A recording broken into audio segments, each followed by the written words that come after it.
If you travel a lot with your friends, or maybe you guys just go on a weekend getaway, you might not want to listen to this story. Before I start, somebody in the comments suggested that I show you the earrings that I'm wearing and tell you where I got them before I start, so that's what I'm gonna do. I think this is a beetle, not sure, but it came with this pack. There's grasshoppers, whatever that is, and I can't tell what this is either. These.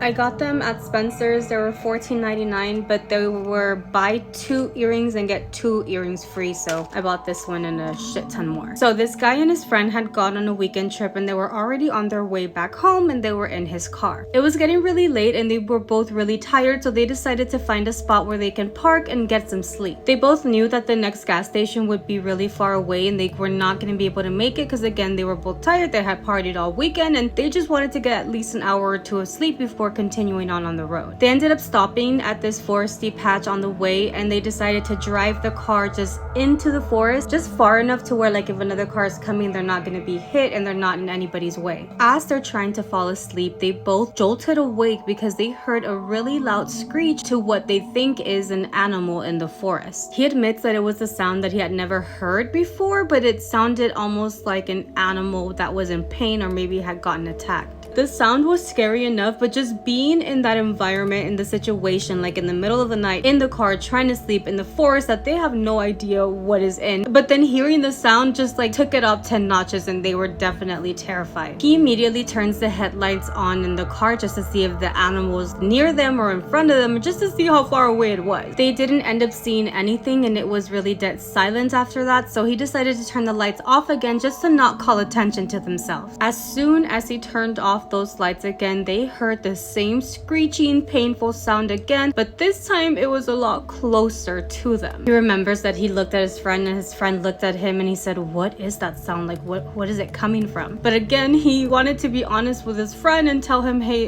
that is not coming from any animal that I've heard of. I've never heard that sound before, but I don't know. It could be something that we just never encountered." He decided to turn the headlights on again, and there it was, right in front of them. It was this thing that looked very bony, very pale, bald head with like just a little bit of hair at the top, walking on all fours. He said that this thing had really large eyes and that you can tell that this thing was looking straight at them. It didn't necessarily look like an animal because it looked more human-like than animal-like. He explains it as something being more human but very, very deformed. He doesn't know whether to call them the arms or that thing's legs, but that the front legs or arms were much longer than the back legs, and it was making that scream, that like painful scream that he explains he still hears in his nightmares sometimes. He remembers being in shock, obviously, at what was in front of him, and it was his friend